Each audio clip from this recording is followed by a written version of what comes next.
The Big Bang is a lie, the galaxies that broke cosmology.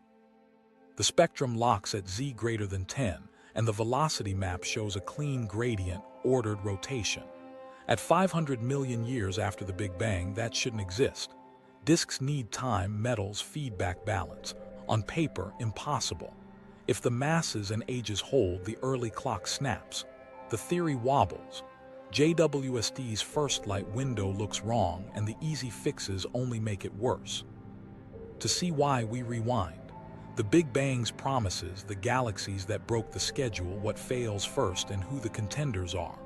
Hold a quiet assumption in mind, mastolight. It returns later. To feel the panic, start here. And if you're new, subscribe now. This is where the story gets uncomfortable. What the Big Bang actually claims. The story starts hot and dense. Not metaphorically, plasma hot, particle soup dense, expansion ripping space itself apart. Roll the clock back and the temperature rises, the scale shrinks, and the universe looks younger, simpler, more uniform. The standard number on the wall is 13.8 billion years. That age comes with a thermal itinerary. Inflation's blinding sprint, baryons and photons locked together, nuclei forged, atoms assembled, light decoupled, and a long dim silence before the first stars. Inflation steps in first to fix two headaches. Across the sky, the cosmic microwave background is almost the same temperature, even in regions too far apart to have exchanged information at light speed. That's the horizon problem. At the same time, the universe is nearly spatially flat, which shouldn't persist naturally without tuning. Inflation stretches a tiny, causally connected patch so fast that it irons away curvature and lets one temperature spread everywhere. Quantum jitters in that inflating patch get blown up into seeds, tiny overdensities that gravity can later amplify into galaxies and clusters. Then inflation has to stop, gracefully. Energy drains into particles and radiation in a reheating phase, and the universe returns to a slower expansion, now with a faint pattern imprinted in its density. Next beat, baryogenesis. Somehow matter wins by a hair over antimatter. We don't yet have the final recipe, but without that asymmetry, nothing solid survives. A few minutes in, Big Bang nucleosynthesis ignites. In a narrow window of temperature and density, protons and neutrons fuse into helium-4, traces of deuterium and lithium-7. No carbon yet, no iron. Those light element yields are a critical check. Their observed abundances match the theory's predictions when you pick the same baryon density that the microwave sky later confirms. Fast forward to about 380,000 years. The plasma cools enough for electrons to bind to nuclei. The fog lifts. Photons travel mostly unimpeded. That afterglow is the cosmic microwave background. It isn't perfectly smooth. It's stippled with tiny temperature and polarization variations that map those early density seeds. Read them carefully and you get a ruler for the universe. The acoustic peaks fix the geometry, the matter content, the balance of ordinary matter, dark matter, and dark energy. The lights then go out. Between recombination and the first stars, neutral hydrogen fills space and the universe is dark to ultraviolet. This is the so-called dark ages. Gravity keeps working, pulling matter into halos of cold dark matter. Gas falls in, cools along molecular hydrogen channels, and ignites the first stars, massive, short-lived, metal-free. Their radiation and the first black holes, output, eventually reionize the intergalactic medium, ending the darkness and making the universe transparent to ultraviolet again. Reionization doesn't happen all at once. It's a patchwork that finishes by about 1 billion years after the start, according to multiple probes. Along the way, the model racks up predictive wins. The pattern of ripples in the CMB matches what inflation with cold dark matter and a cosmological constant, lambda, predicts. The light element abundances line up with the same baryon density. The scale of cosmic structure, the baryon acoustic oscillation signature, shows up in galaxy surveys at later times, right where the theory said it would be. Type Ia supernovae reveal accelerating expansion, which the model accommodates with dark energy. It isn't perfect knowledge, but it's a consistent map. Now zoom to galaxies. The standard picture is hierarchical assembly. Small halos form first, then merge to build larger ones. Early galaxies should be small, clumpy, and metal-poor, their star formation violent and bursty. Ordered rotation. That's expected to emerge later, after enough gas settles into disks and feedback from stars and black holes carves out a balance. Bulges and bars, stable thin disks, and extended metal-enriched dust reservoirs are features that take time, hundreds of millions to a few billion years, to establish. The earliest halos that can cool via molecular hydrogen light up first. Heavier elements from supernovae then open faster cooling channels, ramping growth. There's a chronology implied by the scaffolding. Dark matter halos collapse according to the initial power spectrum. Gas accretes, cools, and forms stars with an efficiency throttled by feedback. Supernovae stir and heat the gas. Radiation pressure blows out the fragile early systems. Black hole seeds either help stabilize inflows or quench them, depending on scale. Rotation appears as inflowing gas conserves angular momentum and dissipates turbulence. The expectation at very high redshift is messy kinematics, compact sizes, low metallicity, and limited dust. Number densities of massive systems should be low. Abundance rises steeply with time. If you compress the early clock, if galaxies with mature kinematics, heavy stellar masses, and enriched chemistry appear earlier than scheduled, the scaffolding bends. Either halos grow faster than the canonical cold dark matter predicts, or star formation is outrageously efficient and feedback strangely mild, or we're misreading the light and mistaking youth for age and mass.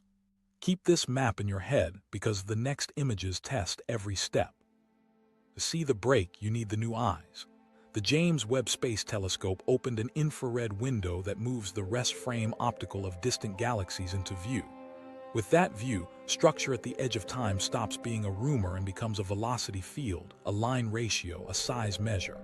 And that quiet assumption about how much mass sits behind a given amount of light, it lurks inside every estimate. We'll come back to it.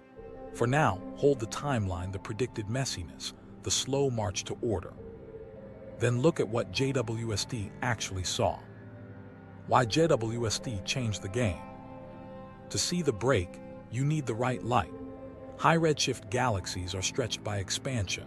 Their ultraviolet and optical glow slides deep into the infrared. Hubble couldn't reach far enough with the sensitivity and resolution required. JWST was built for this. A cold mirror, a wide field, and instruments tuned to catch the universe's rest frame optical when it's redshifted beyond 10. Here's the hook. Once you see rest frame optical at the dawn of time, you can't unsee the contradictions it creates. Start with NIRCam. Its filters map broad swaths from about 0.6 to 5 microns, letting astronomers spot the sharp drop in a galaxy's brightness where intergalactic hydrogen absorbs light, the Lyman break. That's how you pick candidates at Z greater than 10 quickly, across deep mosaics. But colors alone can trick you. Dusty low redshift galaxies can masquerade as distant babies. That's where NIRSpec steps in. With slit and microshutter arrays, it spreads the light into spectra, revealing exact redshifts from emission lines or continuum breaks.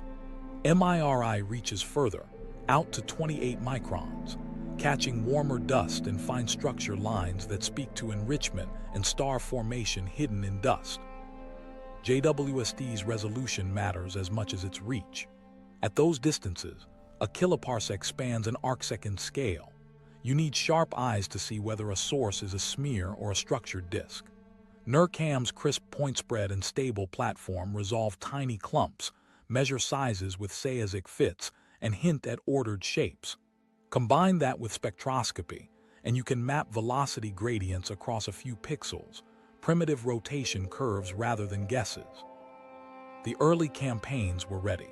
JADES drilled deep in the goods fields with coordinated NIRCam imaging and NIRSpec follow-up. CERS swept a wider area to catch rare bright sources. GLASS looked through gravitational lenses to amplify the faintest. Primer stitched mosaics in the southern field to build statistics.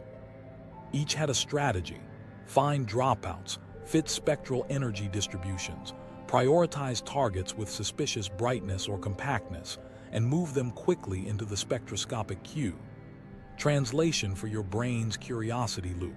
The team set traps for the rarest things in the sky, and the traps snapped shut. Photometric redshifts arrived first, as teasers. Teams flagged sources with steep Lyman breaks consistent with Z around 10 to 13, some even higher.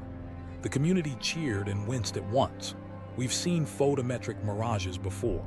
So pipelines got cautious, require non-detections in blue filters, insist on color cuts that exclude common low-Z contaminants, and test alternate SED fits with dust-redden templates. Meanwhile, the clock was ticking on telescope time. If even a fraction were real, the implication was loud. Too many, too big, too soon. Morphology added fuel. Some sources weren't just blobs. They had light profiles closer to disks than spheroids, low Sayesic indices and axis ratios suggesting flattened structures, not random lumps. Sizes were compact but not point-like, and surface brightnesses were high. Clumps within them hinted at internal structure. These are the maturity flags: ordered shapes, potential rotation, and brightness consistent with substantial stellar mass. Then NIRSpec started turning over hard cards. Spectra confirmed some of the boldest claims. Breaks and lines pinned redshifts above 10. In a few cases, line ratios suggested metal enrichment beyond pristine. Dust wasn't absent. That alone is a timeline squeeze. Metals and dust mean generations of stars have lived and died. In others, velocity gradients across small apertures hinted at rotation rather than chaotic dispersion. Beam smearing complicates that picture, but the gradients didn't vanish under modeling. What nobody expected was the number counts. Even after pruning the catalogs and accounting for selection effects, the sky held more luminous, compact candidates at high redshift than conservative Lambda-CDM models predicted.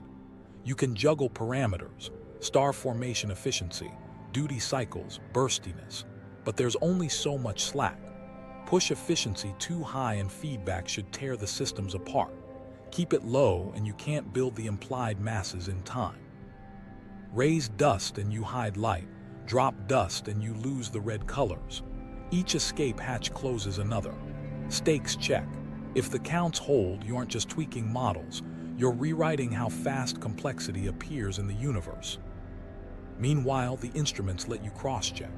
Rest frame optical lines like OEI and H-beta moved into the sweet spot. Their strengths pointed to high ionization parameters, youthful stellar populations running hot, but not necessarily tiny stellar masses. The bomber break, if present, hints at older stars mixed in. MIRI detections of dust in a few high-Z sources complicated the all-young narrative further. ALMA follow-ups, when they landed, would probe SE and continuum dust, but JWST had already set the stakes. The phrase that stuck in hallways was simple: JWST moved the goalposts. It reached the first few 100 million years with clarity, pulled rest frame optical into view, and gave kinematics and chemistry where we used to have guesswork. The result wasn't a single outlier, it was a pattern. Bright, compact, possibly rotating, possibly enriched and abundant enough to matter. If that holds under scrutiny, you're not tweaking a knob, you're rewriting the opening chapter. And that's why the field felt both exhilarated and uneasy the moment those first spectra came back. The impossible galaxies' first wave. They started as dots with sharp dropouts and suspicious brightness. At redshifts around 10 to 13, candidates popped up in early JWST imaging, compact, intense, with surface densities that didn't square with the playbook. You'd expect wisps and clumps. Instead, some sources looked concentrated and bright enough to imply hefty stellar masses. Teams ran spectral energy distribution fits and got numbers that made folks double-check the units. Curiosity gap. If even a few of these survive spectroscopic cuts, The too big, too soon headline goes from clickbait to calculation. JWST lit the fuse. In the Good South field, a small family of sources, labeled with tongue twister names like JWST GLASS-z13 and Z12, fit cleanly to high redshifts photometrically. The SEDs showed a steep Lyman break in colors that resisted low redshift dusty interlopers. When you turned those colors into physical properties, the implied stellar masses and age hints suggested star formation had kicked off surprisingly early, possibly within a few tens of millions of years after the cosmic dawn. Caveats poured in immediately. Priors matter, templates matter, and nebular continuum can mimic older populations.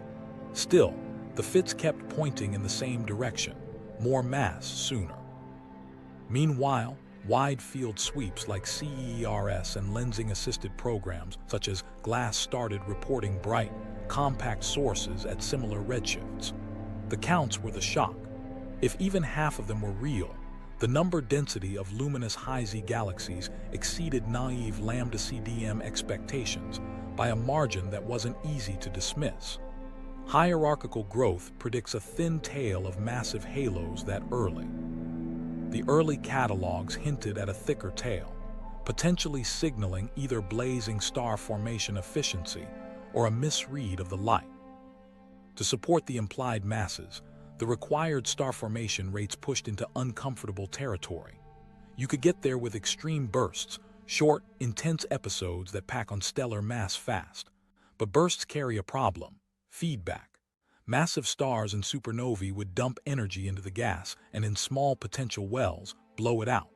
Sustained modes help avoid blowout, yet they demand steady gas supply lines and stable conditions at a time when turbulence should rule.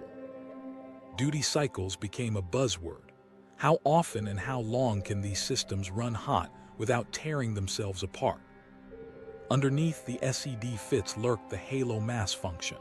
If galaxies were this bright and numerous, their host halos either had to be more massive than predicted or their star formation had to be much more efficient than we thought possible at those times.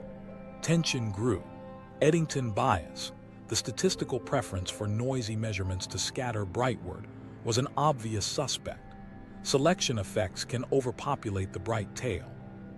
So teams built simulations and injected fake galaxies into the data to measure recovery rates, completeness, and contamination. The bias shaved some of the excess, but the core signal remained stubborn. Inside the offices and Slack channels, reality checks multiplied. Could gravitational lensing be invisibly boosting some sources? Yes, a bit, but accounting for weak lensing didn't erase the counts. Could dusty low-redshift galaxies slip through the dropout filters?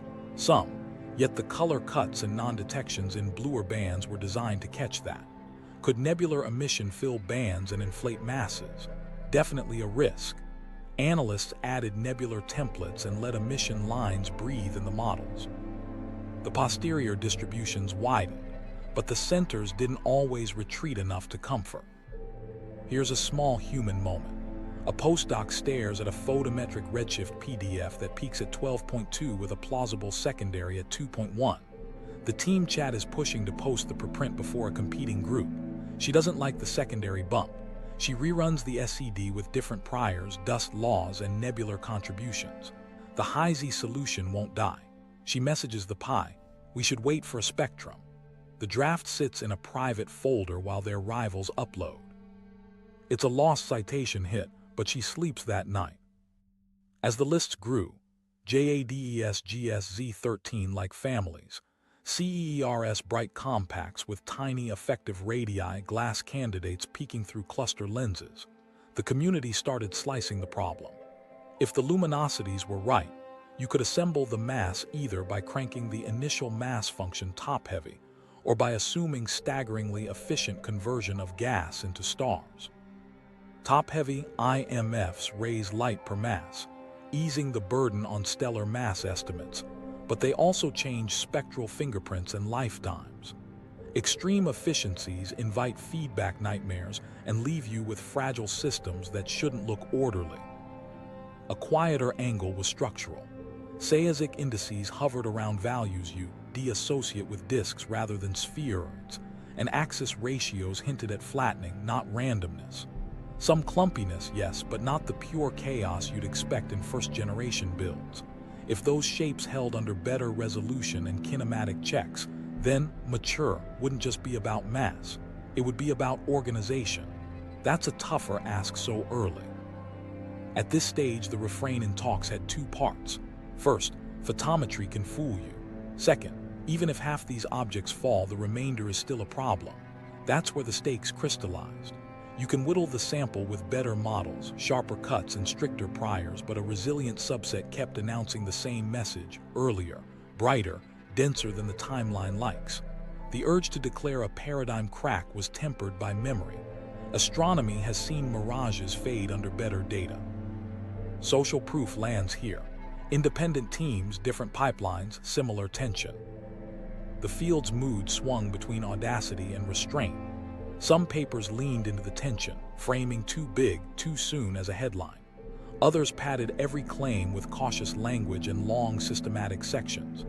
Everyone agreed on one thing: the next step had to cut through the maybes. Enough with photometric gymnastics. Put these sources under the spectrograph, measure the lines, lock the distances, and see if the impossible survives contact with hard numbers. Spectroscopic confirmations, hard numbers arrive. Spectra turn rumors into addresses. A galaxy either shows the break where hydrogen absorbs, or it doesn't.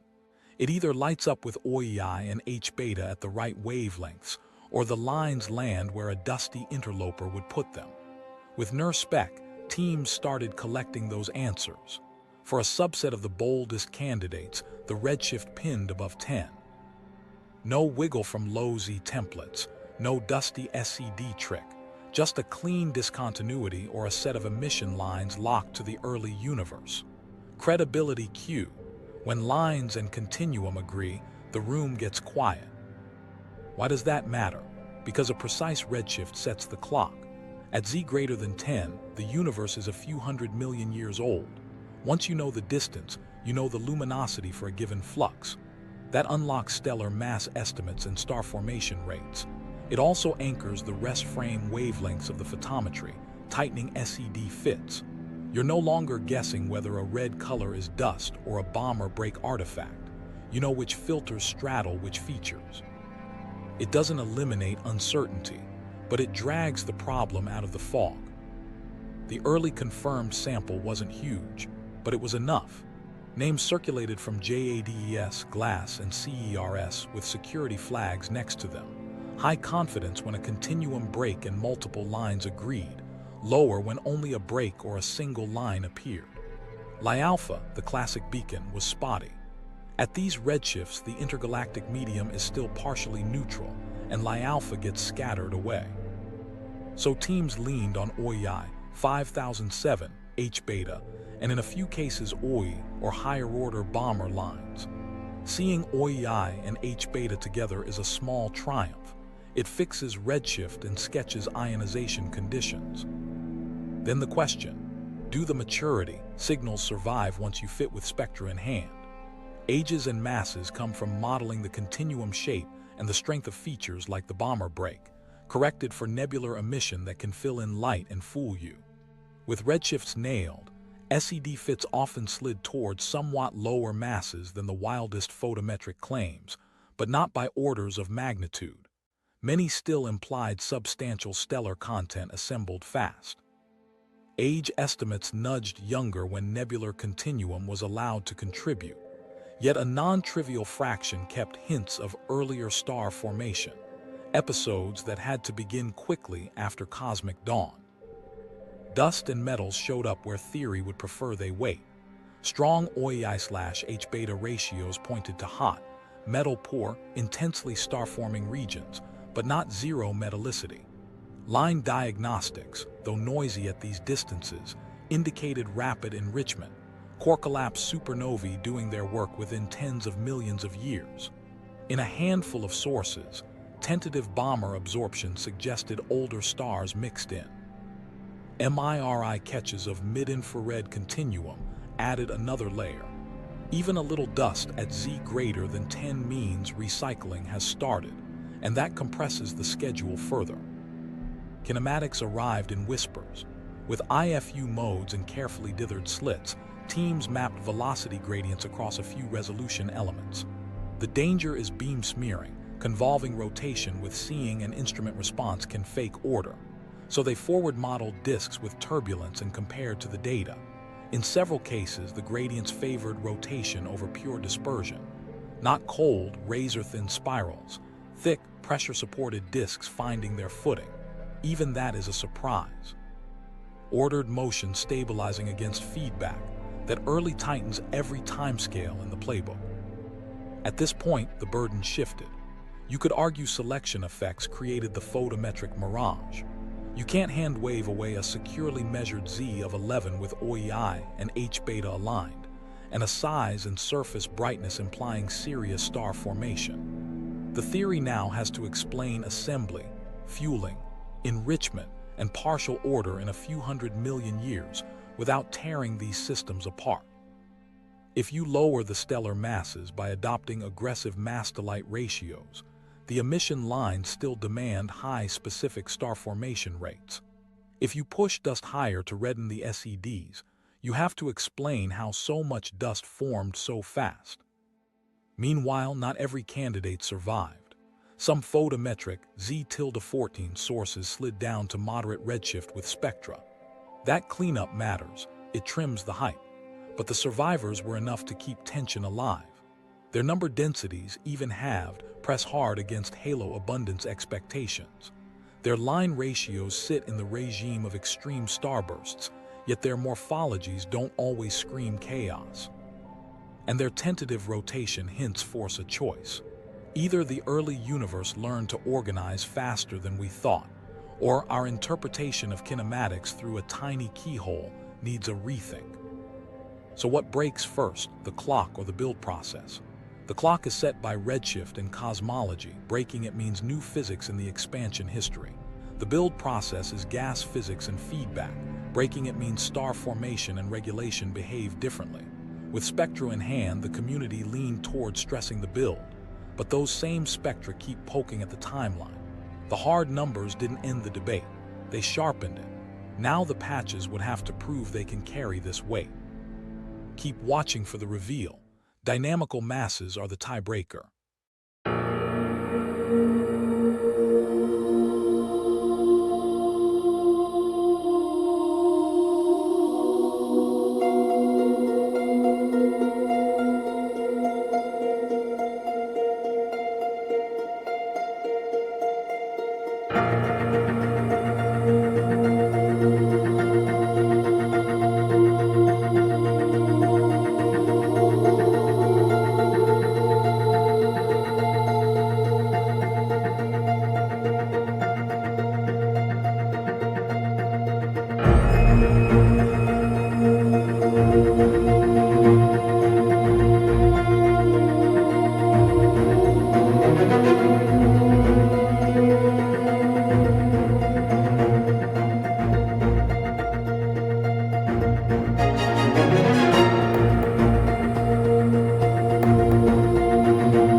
aside the panic, human moments in a scientific storm. While those plots were lighting up slides, hallways told a different story, quiet, fast, and tense.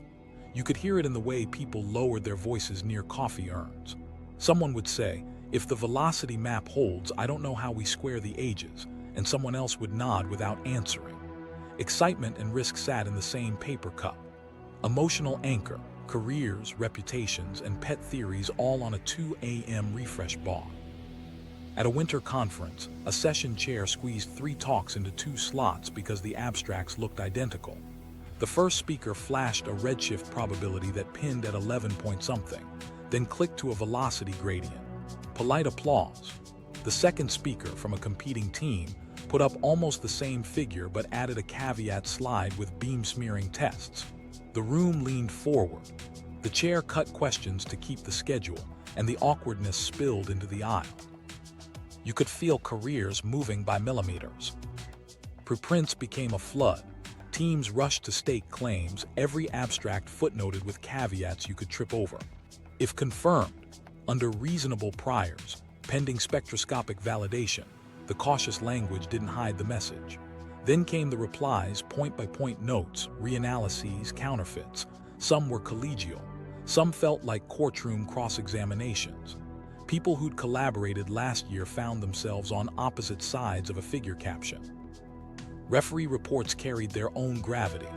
One senior reviewer, famous for brutal clarity, sent back a line the authors would quote privately for months.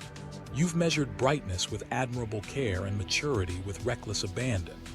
The paper came back revised, cooler, tighter, still provocative. Another manuscript died on the vine after a second round demanded lensing maps the team couldn't deliver fast.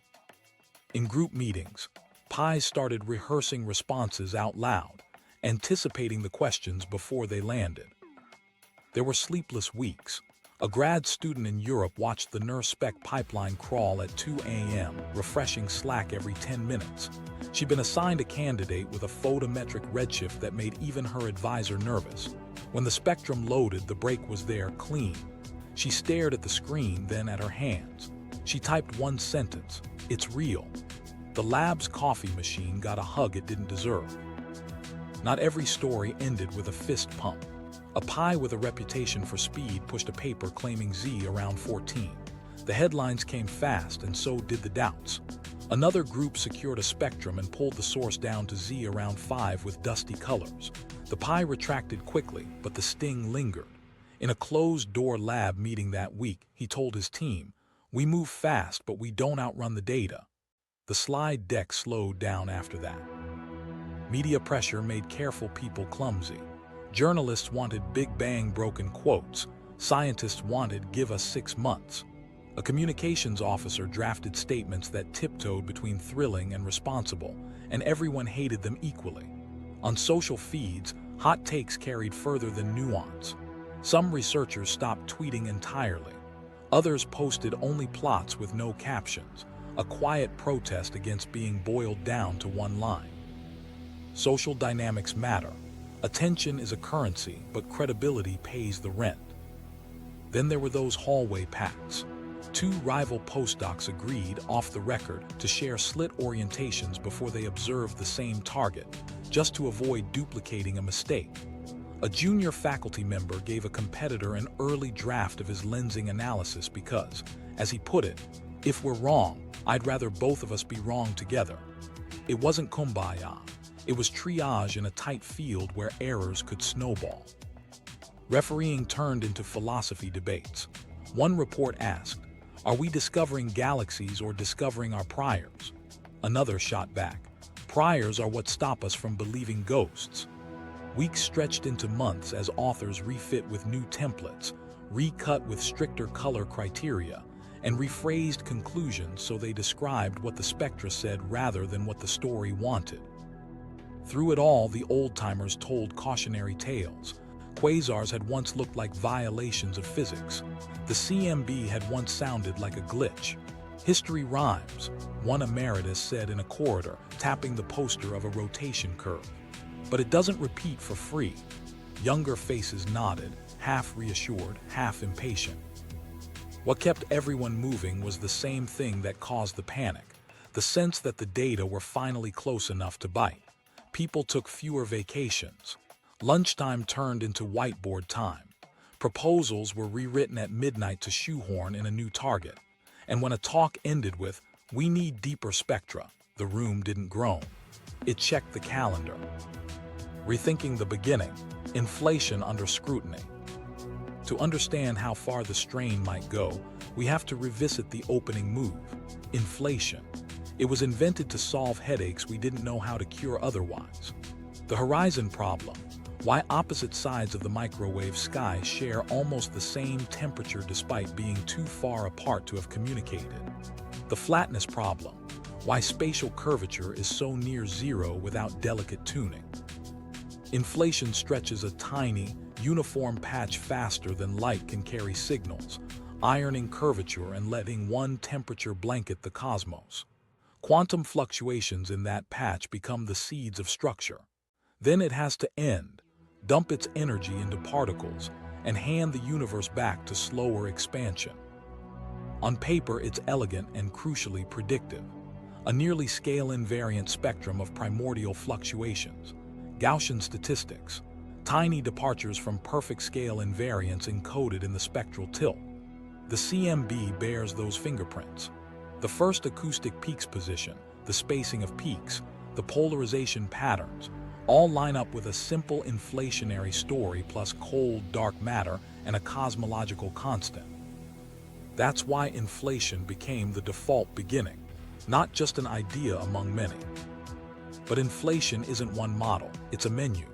Different potentials, different fields, different exit mechanisms. Some keep inflating forever in pockets, eternal inflation, spawning a multiverse where our patch is one bubble among many. That version raises an awkward question. If almost anything can happen somewhere, what do we predict here? Testability keeps slipping as you add freedom.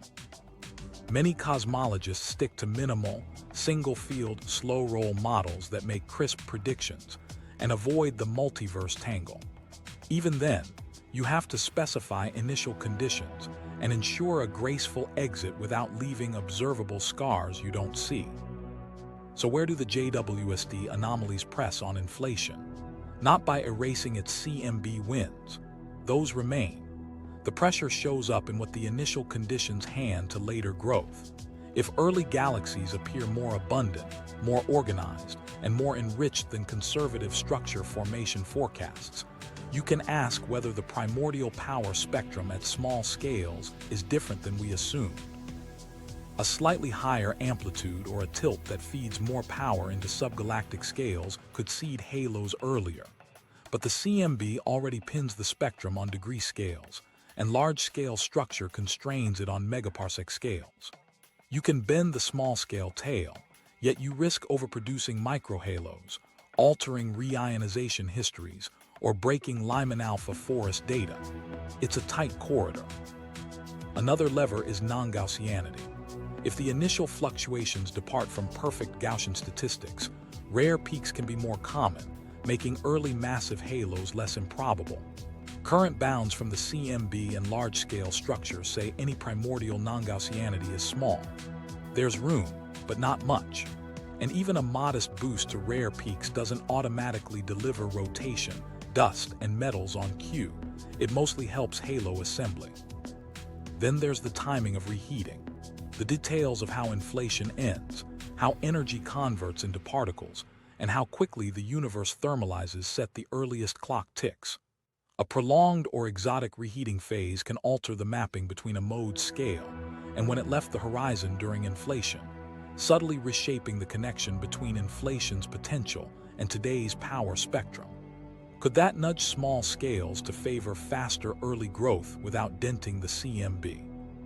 Possibly within constraints, but reheating gymnastics can't conjure metals, dust, and ordered kinematics. They adjust the stage, not the entire act. Some suggest that inflation smoothing might not be the only way to get a uniform, flat cosmos with seeds. Alternatives keep the big CMB wins but root around the fastest expansion. String gas cosmology tries to generate near-scale invariant fluctuations in a high-temperature stringy phase. Matter bounce and slow contraction models flip the script. A contracting universe smooths and flattens, then bounces into expansion, imprinting a scale-invariant spectrum without an inflationary sprint. These models fight their own battles, avoiding instabilities, matching polarization, and keeping non-Gaussianity within bounds. A different thread stays within inflation's family but stresses parameters. Maybe the scalar spectral index and its running aren't as simple as we fit from the CMB alone. Perhaps small running, or features in the potential, add a little small-scale punch. Data tolerate mild running. Strong features are risky. You also have to preserve the observed low tensor-to-scalar ratio. Primordial gravitational waves remain undetected, which already cuts many large-field models. Here's the uncomfortable truth. Inflation's core success is tied to the CMB and the large-scale universe. The JWST tension lives on subgalactic scales and short timescales. Tweaking inflation to feed small scales can help halo counts, but it doesn't replace gas physics.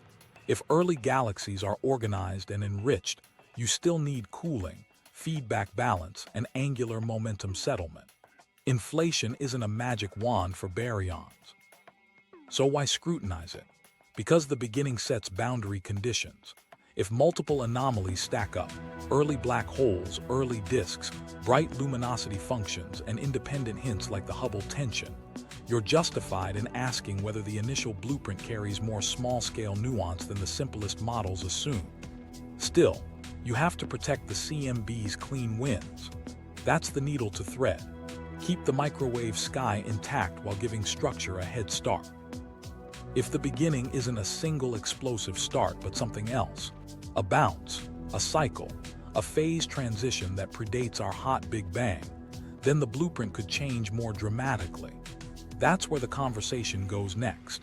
If inflation's menu can't serve what JWST ordered without breaking the dishes, we ask the chef to show us another kitchen. Cyclic and bounce cosmologies. If the beginning isn't a hard wall, then the blueprint can carry memory. That's the hook behind cyclic and bounce ideas. Instead of space blasting from a true singularity, the universe inherits conditions from a prior phase, contraction before expansion, or an earlier cosmic eon handing off to ours. The appeal is simple. A pre-Big Bang stage can smooth, flatten, and prearrange small scales without an inflationary sprint, and it might seed fast early growth that JWST keeps hinting at. Start with ekpyrotic and cyclic models. In their modern form, space undergoes a slow, ultra-smooth contraction before bouncing into expansion. The contraction is ekpyrotic, dominated by a stiff form of energy that dilutes anisotropies and wrinkles faster than it shrinks volume. That solves the old BKL chaos problem. Instead of a jagged collapse, you get a methodical ironing. In brane world versions, our universe is a three-dimensional membrane that collides with another in a higher dimensional bulk.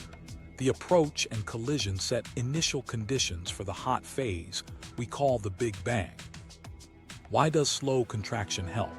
It flattens and homogenizes without needing a rapid exponential stretch. Quantum fluctuations generated during contraction can map into a nearly scale-invariant spectrum if you convert entropy perturbations into curvature perturbations at or near the bounce. That's technical, but the upshot is familiar. You can get the right pattern of seeds without classic inflation. Bonus points. The ekpyrotic phase crushes relics and smooths curvature in a deterministic way, and the bounce, if made non-singular by new physics, hands a calm, nearly flat universe to radiation and matter. A bounce needs a break on gravity's usual march to a singularity. Options include new scalar fields with exotic equations of state, modified gravity that flips behavior at high density, or quantum gravity effects that add repulsive terms when curvature peaks. Loop quantum cosmology leans on that last path. It quantizes spacetime's geometry, and in effective equations, a term appears that halts collapse and reverses it when energy density nears a critical scale. In toy models, the universe contracts, reaches a Planckish density, and rebounds into expansion. No infinite temperature, no breakdown of physics, and potentially calculable imprints. Conformal cyclic cosmology takes a different route. It stitches together eons, entire universes, by noticing that ultralate times in an expanding, dark energy-dominated cosmos look scale-free if you ignore mass. If everything that can decay has decayed, and black holes have evaporated via Hawking radiation, what's left is radiation with no concept of size.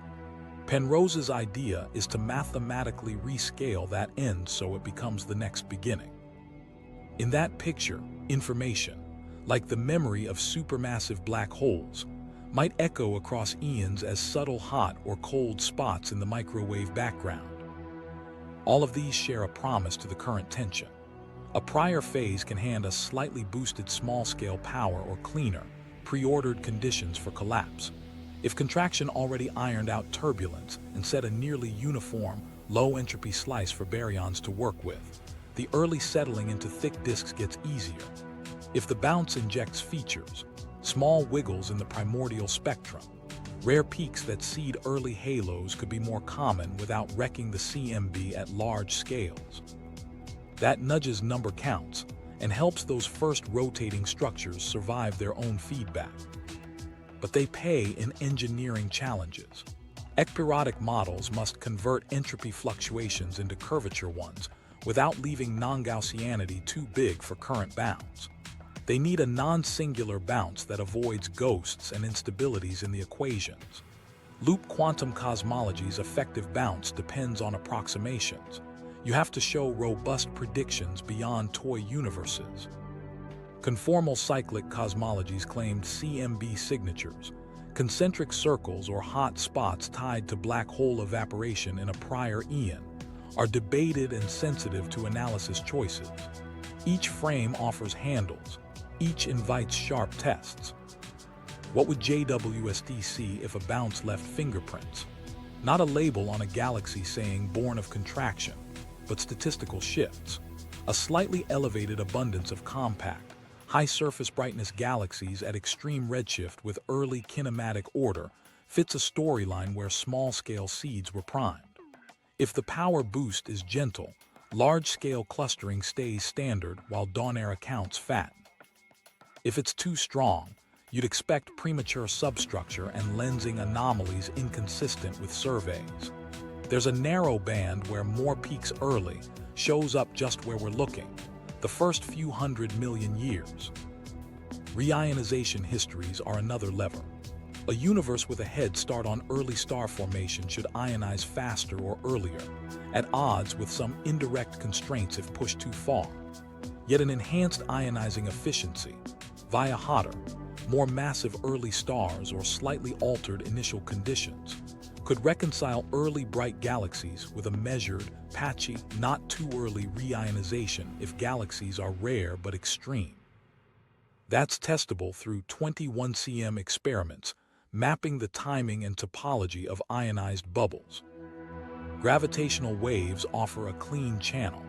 Classic slow-roll inflation predicts a background with an amplitude tied to the energy scale. Current upper limits already squeeze many models. Ekpyrotic contraction generically suppresses primordial tensors on CMB scales, almost no background. A future detection of a significant tensor signal would bruise ekpyrotic families. A continued non-detection keeps them viable. Bounces can also generate distinctive, small-scale gravitational wave features. Next-generation detectors could hunt those. There's also a quiet philosophical shift. Inflation explains flatness and homogeneity by stretching. Cyclic and bounce pictures explain them by preconditioning. If JWST and its partners keep piling on signs of early order, stable kinematics, fast enrichment, repeatable compactness, those are circumstantial points for a universe that inherited tidy initial rooms. Not proof, but pressure toward beginnings that aren't a chaotic singularity. The risk is overfitting mysteries. You don't swap a working scaffold for romance. That's why proponents are writing down specific, falsifiable signatures, low tensors, small but targeted features in the primordial spectrum, subtle CMB anomalies, and reionization timelines that split the difference between early bright sources and global constraints. If the next wave lands in those bins, cyclic and bounce stories stop being emergency exits and start looking like blueprints worth costing out. The black hole universe hypothesis. Here's a contender that sounds wild until you slow it down. What if our universe looks and behaves like the inside of a black hole? Not a metaphor. The proposal maps the causal structure of an expanding universe to the interior region of a black hole, where a horizon sets what's visible and an interior volume grows. From our perspective, the cosmic horizon plays a role similar to a black hole's event horizon, a boundary beyond which information can't arrive. Walk through the mapping. A black hole forms when matter collapses beyond a critical radius. Inside, space-time funnels toward a future singularity. Outside, light can't escape. Flip the viewpoint. In cosmology, we see an expanding space with a particle horizon. Light from farther than that can't reach us yet. Mathematically, both are regions with horizons and constrained causal paths. The hypothesis takes that structural rhyme and pushes it. Our observable universe could be the interior of a black hole that formed in a parent cosmos. The Big Bang, then, isn't a singular beginning but a bounce-like birth inside a newly formed horizon. If that's true, parameters inherit relationships. A black hole's mass sets its Schwarzschild radius. Analogously, a universe's horizon size relates to its total energy content and expansion rate. Inside a black hole, the interior volume can grow with time even while the outside radius looks fixed. That maps to our expanding space with a nearly constant horizon scale during certain epochs. The suggestion isn't that stars outside caused us. It's that the math lets you reinterpret the start as a transition across a horizon, where collapse on one side looks like expansion on the other. How does this help with early maturity? A collapse-to-bounce scenario can hand the newborn interior a set of initial conditions that aren't maximally chaotic. If the parent universe's black hole formed from matter with specific angular momentum and density profiles, the daughter universe could inherit a slight bias, more small-scale power, cleaner conditions for early gravitational collapse, or a seed spectrum with features that raise the odds of rare peaks. In plain terms, early halos could be easier to form and stabilize, pushing disks and enrichment forward without shredding the CMB's large-scale success. There's also a timescale twist. In certain coordinate choices, proper time inside horizons can unfold differently from external clocks. No, that doesn't give you infinite time to build galaxies. It's not a cheat code, but it allows scenarios where the effective growth of interior volume and the causal stitching of regions produce smoother patches faster than naive extrapolation suggests. Combine that with inheritance, preconditioned small scales, and you've got a plausible path to organized early, without demanding impossible star formation physics everywhere. The idea broadens into an evolutionary picture. Black holes in one universe birth new universes behind their horizons, each with parameters drawn from a distribution tied to the parent's conditions. Some call this cosmological natural selection, the notion that universes that make more black holes produce more offspring. It's speculative, and it risks untestability if you're not careful, but it offers an engine for why parameters sit where they do. A slight tilt in the primordial spectrum, a particular dark energy value, or cold dark matter properties could be selected because they favor structure formation and, by extension, black hole production. What can we actually test? Look for horizon-scale fingerprints. If our cosmos maps to a black hole-like interior, you might expect subtle curvature or correlations near the largest observable scales, low-L anomalies in the CMB, alignments, or suppressed power at very large angles. Some of those features have been reported at low significance in Planck and WMAP maps, cold spot debates, axis of evil alignments, though none are decisive. Another hook is the global curvature budget. Most data favor flatness, but a tiny positive curvature would be friendlier to certain interior horizon mappings. Current bounds are tight. Future surveys could push tighter. Then there are signatures of inherited features in the primordial power spectrum. A gentle bump or kink at small scales, too small for the CMB to catch, but large enough to tilt early halo statistics, would be a concrete falsifiable prediction. JWST, ALMA, and 21cm experiments become the probes. Measure early luminosity functions, clustering of dawn galaxies, and the topology of reionization bubbles.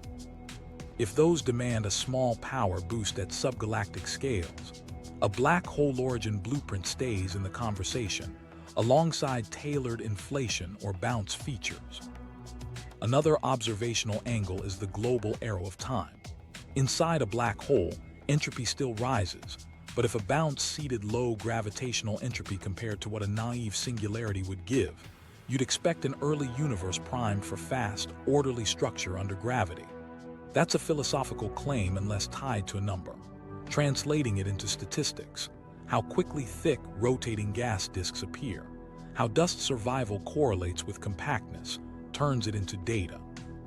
If early order keeps showing up with specific mass scales and environments, the case for inherited initial conditions strengthens. There are pitfalls. You must avoid a causal hand-waving. No information leaks from a parent universe into ours unless the horizon crossing itself carries the imprint in the initial conditions. The mapping must respect energy conditions or replace them with well-defined quantum gravity corrections. And it can't overpromise. A black hole universe idea is not a free pass around baryonic physics. Gas still has to cool, stars still explode, disks still need a few orbits to settle. But here's why it belongs in the arena. It reframes the beginning in a way that naturally supplies a boundary, our horizon, and suggests why early small scales might be privileged without wrecking the CMB's large-scale map.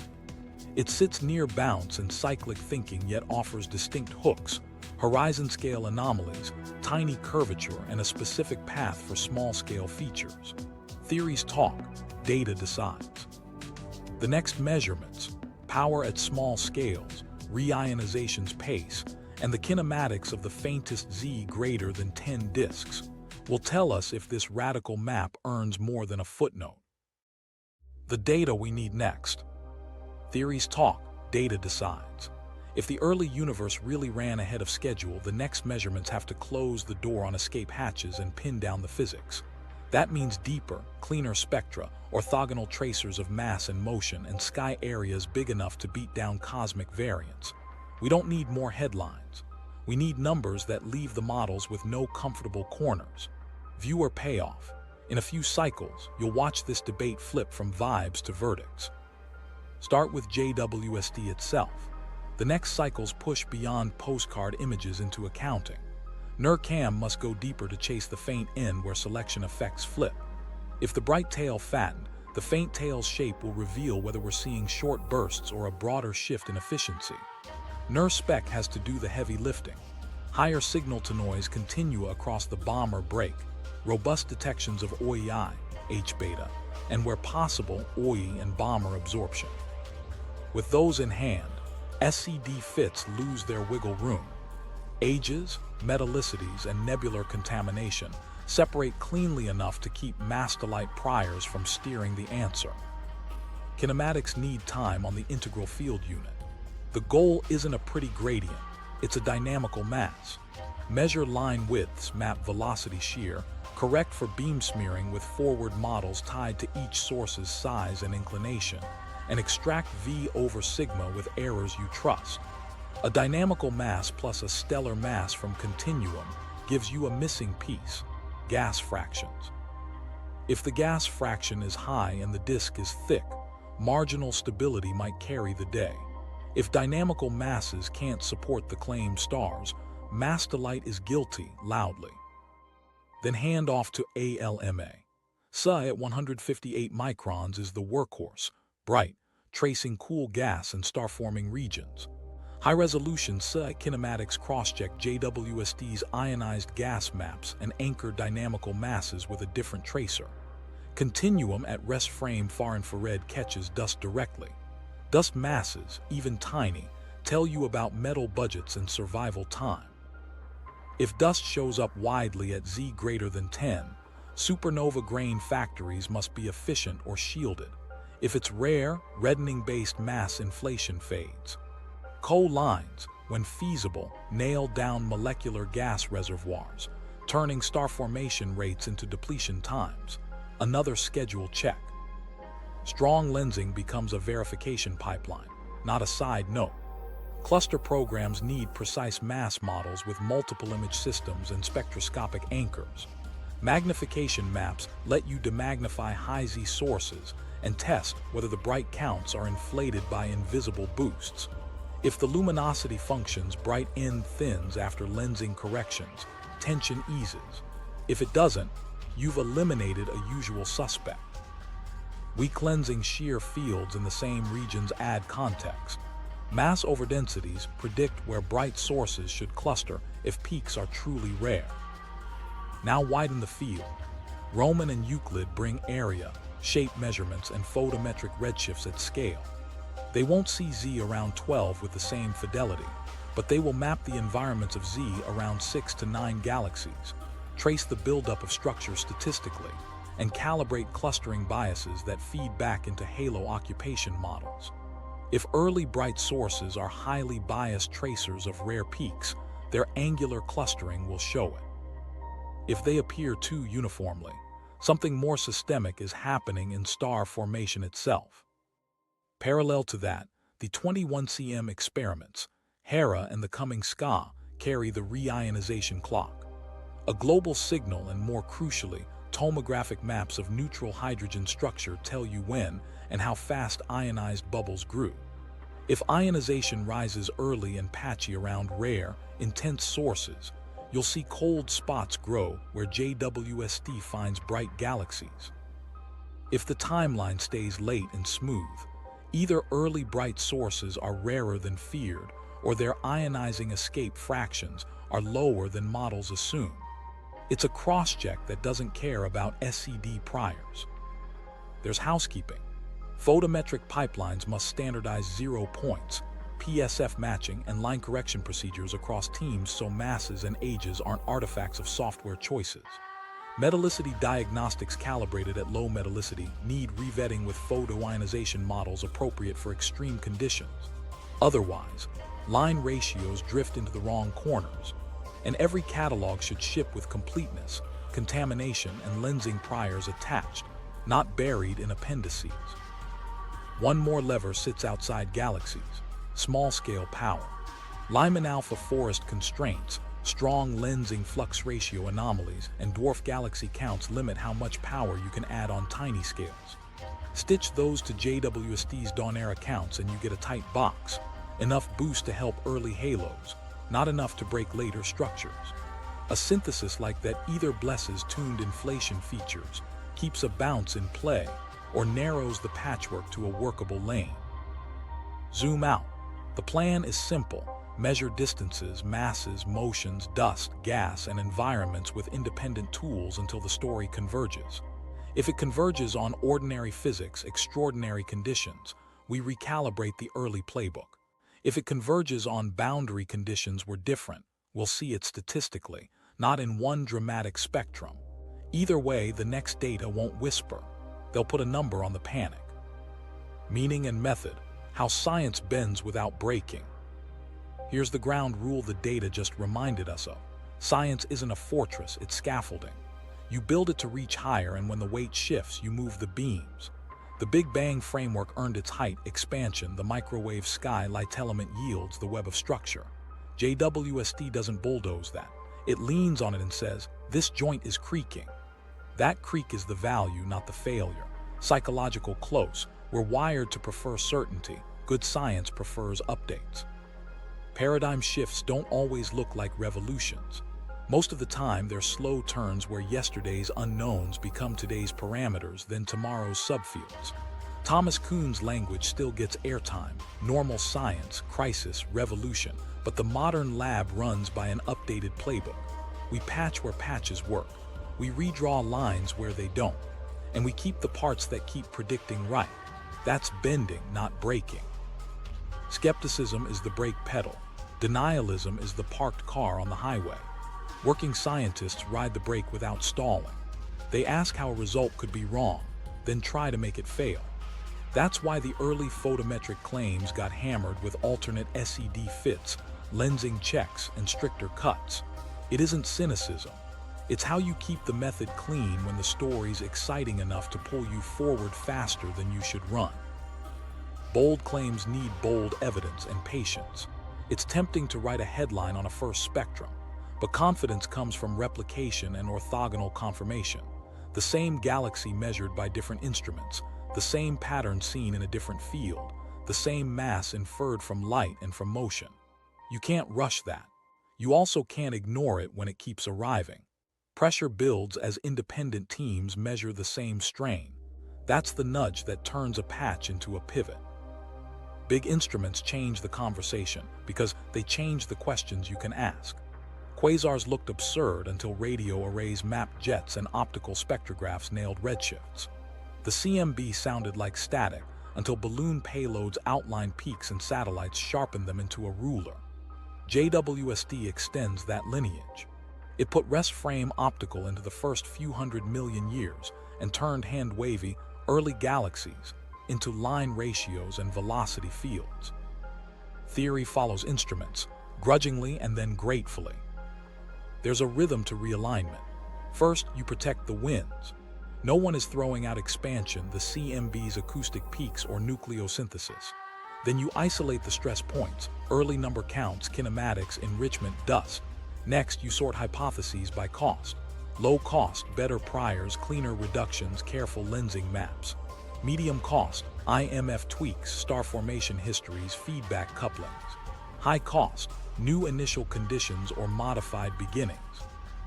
You move up the cost ladder, only when the lower rungs won't carry the load. All along, the human part hums underneath. Careers hinge on being early and right, not early and loud. A postdoc who delays a preprint for a spectrum trades a month of attention for years of credibility. A PI who retracts quickly buys trust with pain. Referees become collaborators in disguise, forcing clarity the authors didn't know they needed. It's messy, but it's the mess that keeps the field honest.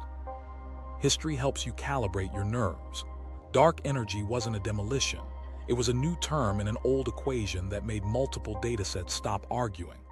Neutrino oscillations didn't erase the standard model, they extended it. In each case, the method bent by adding pieces the data demanded. The same might happen here. A small feature in the primordial spectrum, a refined feedback law, a measured shift in early star formation efficiencies. Or the bend might be wider, a new pre-Big Bang chapter that seeds small scales more generously. The trick is resisting story overreach. The Big Bang is wrong makes for clicks and closed minds. The opening chapter needs edits, keeps the door open to what the numbers actually say. The distinction matters because the next measurements will be decisive only if the community still talks to itself across lines. Observers to simulators, spectroscopists to lens modelers, inflation fans to bounce builders. What's worth keeping front and center is wonder. The panic you felt in those hallway whispers was a kind of awe, at the precision of spectra from half a universe away, at the possibility that we've been underestimating how quickly order can emerge. Wonder is the fuel, method is the engine. If the early universe is telling us it found balance sooner, we'll hear it by tightening priors, deepening exposures, and letting contradictory results sit on the same table until one stops blinking. So science bends. It sets guardrails, verified facts, and lets the road meander where new data point.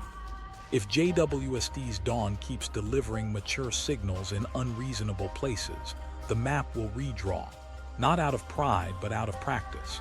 That's the promise. The story improves because the method refuses to settle. The overlooked detail, a quiet constraint with loud consequences. Remember that quiet assumption we parked early on mastolite. This is where it stops being quiet.